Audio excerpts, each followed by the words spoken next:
Alright, my dear friends, we now begin with a new chapter, and that is called as ionic equilibrium. दोस्तों, दो शब्द है इस particular chapter में. पहला शब्द है आयोनिक और दूसरा शब्द है equilibrium. So first of all we'll try to understand what exactly is ionic equilibrium all about. Simple words, what happens is it is an equilibrium, मतलब balance between the ions and the unionized molecules, and that is basically called as ionic equilibrium. Right? एक substance लेता हूं मैं and I treat it in a particular solvent. जब मैं solvent की बात करता हूं दोस्तों, तो सबसे पहले आपके दिमाग में क्या आता है? Yes, water. तो जरूरी नहीं कि वो पूरा का पूरा सब्सटेंस आयंस में परिवर्तित हो जाए. कुछ हिस्सा उसका आयंस में परिवर्तित होगा और कुछ नहीं होगा. और इस तरीके से हमारे पास क्या मिलेंगे? आयंस मिलेंगे और अनआयोनाइज्ड मॉलिक्यूल.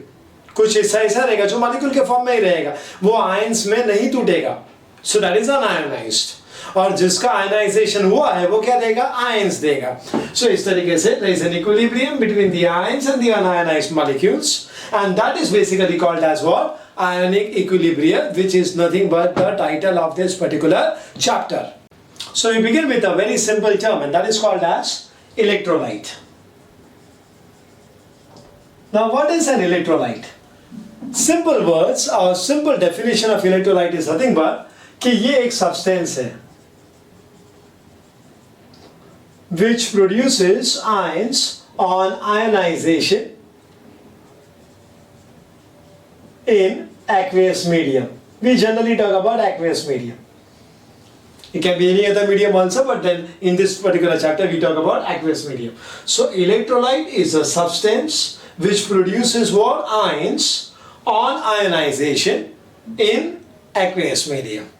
Okay? So जो भी ions बनाता है aqueous medium, aqueous मतलब water में, okay, उसे हम क्या बोलते हैं? इलेक्ट्रोलाइट. Okay? इसका मतलब बात क्लियर हो गया कि when I talk about a non-electrolyte, what is a non-electrolyte all about? इसका ऑपोजिट कर दीजिए दोस्तों, non-electrolyte का opposite, and that is a substance which does not undergo ionization.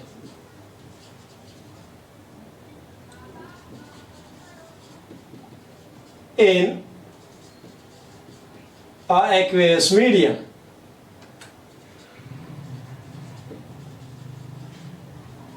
Is called as a non-electrolyte.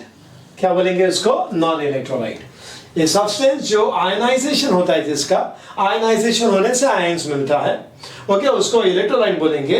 Non electrolyte को क्या बोलेंगे? The substance which does not undergo ionisation, यानी ions बनने का कोई सवाल ही पैदा नहीं होता. In aqueous medium is called as what? Non electrolyte. ठीक है. नेक्स्ट थिंग इज, हम इलेक्ट्रोलाइट के टाइप्स के बारे में बात करेंगे. कितने प्रकार के इलेक्ट्रोलाइट है, और वो बेसिकली डिपेंड करता है on the extent of ionization.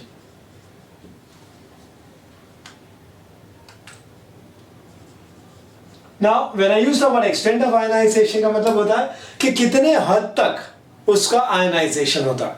Okay, उसके आधार पर इलेक्ट्रोलाइट को हम लोग क्लासिफाई करेंगे इनटू टू कैटेगरीज. पहला कैटेगरी है that is strong electrolyte,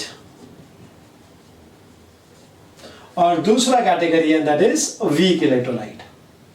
okay, पहला कैटेगरी कौन सा है? स्ट्रॉन्ग, और दूसरा कौन सा है? वीक. स्ट्रॉन्ग इलेक्ट्रोलाइट वो होता है विच इज कंप्लीटली आयोनाइज्ड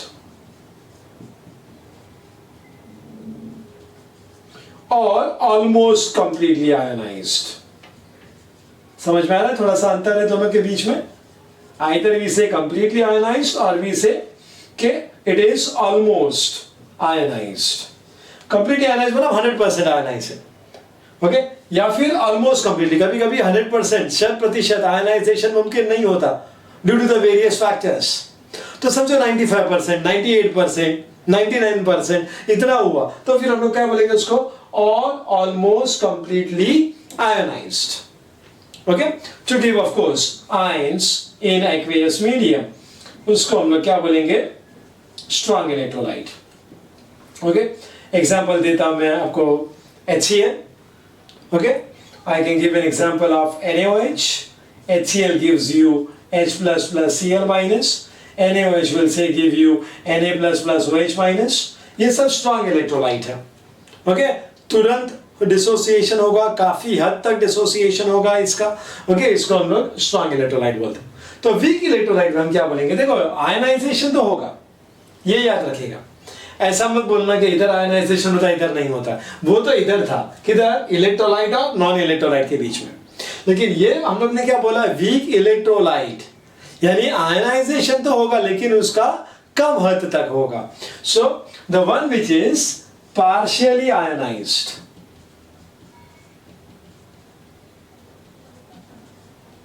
और ionization takes place to a smaller extent.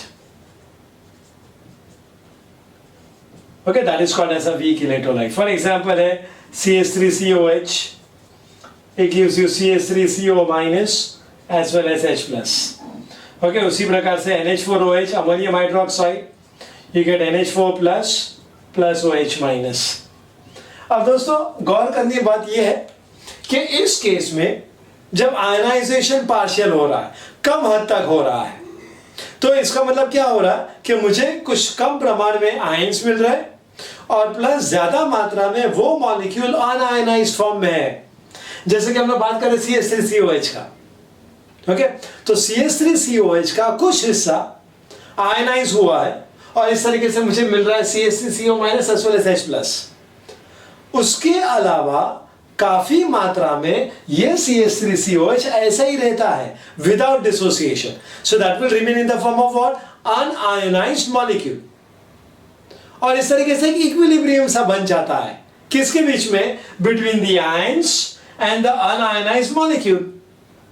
और इस इक्विलिब्रियम को हम रिलेट करेंगे with respect to a double headed arrow. ऐसा आई बात समझ में, इधर नहीं होगा ऐसा, क्योंकि इधर मेजॉरिटी 100% कन्वर्जन हुआ है, या 100% नहीं भी हुआ तो भी इट इज अराउंड से 98, 99%, 96%, तो पूरा का पूरा आयंस में कन्वर्ट हो गया है। तो इधर ऐसा इक्विलिब्रियम कंसीडर नहीं करना है। सो इधर it's only a single headed arrow and the reaction takes place in only in forward direction. Okay, so it's a irreversible reaction. लेकिन यहां पर तो एक इक्विलिब्रियम हो जाता है। Okay, because only small amount of them gets converted into ions. Most of them are going to be in the form of unionized molecules. So there has to be a balancing act taking place between these two. That is being shown by means of a double-headed arrow, and that is something what is called as a weak electrolyte. आई बात समझ में सब लोग को? So पहले हम लोग ने क्या कंसिडर किया कि इलेक्ट्रोलाइट क्या होता है, कि ऐसा सब्सटेंस जो आयंस बनाता है, और इस जो आयंस बनाने की प्रक्रिया को हम लोग क्या बोलते हैं, ionization, when it is placed in aqueous medium. और ऐसा सब्सटेंस जिसका आयनाइजेशन ही नहीं होता है, जो आयंस ही नहीं बनाता है इन एक्वेयस मीडियम, उसको हम लोग क्या बोलते हैं, नॉन इलेक्ट्रोलाइट। फिर इलेक्ट्रोलाइट का क्लासिफिकेशन कंसीडर किया, that is based on what, ये कितने हद तक उसका आयनाइजेशन होगा। अगर ऑलमोस्ट पूरा हो गया 100% या ऑलमोस्ट 98%, 99% ऐसा हुआ, तो ऐसे सब्सटेंस को हम लोग क्या बोलेंगे, strong electrolyte. Okay, weak electrolyte जिसका पार्शियल हुआ है, अधूरा हुआ है आयनाइजेशन, कम हद तक आयनाइजेशन हुआ है, ऐसे को हम लोग क्या बोलते हैं, वीक इलेक्ट्रोलाइट। और वीक इलेक्ट्रोलाइट के केस में एक इक्विलिब्रियम सा होता है between two species. Okay, that is one is going to be unionised and the other one is going to be ions. तो उन दोनों के बीच में इक्विलिब्रियम बन जाता है, which is going to be shown by means of a double headed arrow. बोला समझ में आई सब लोग को यहाँ तक? Everybody absolutely clear? Yes.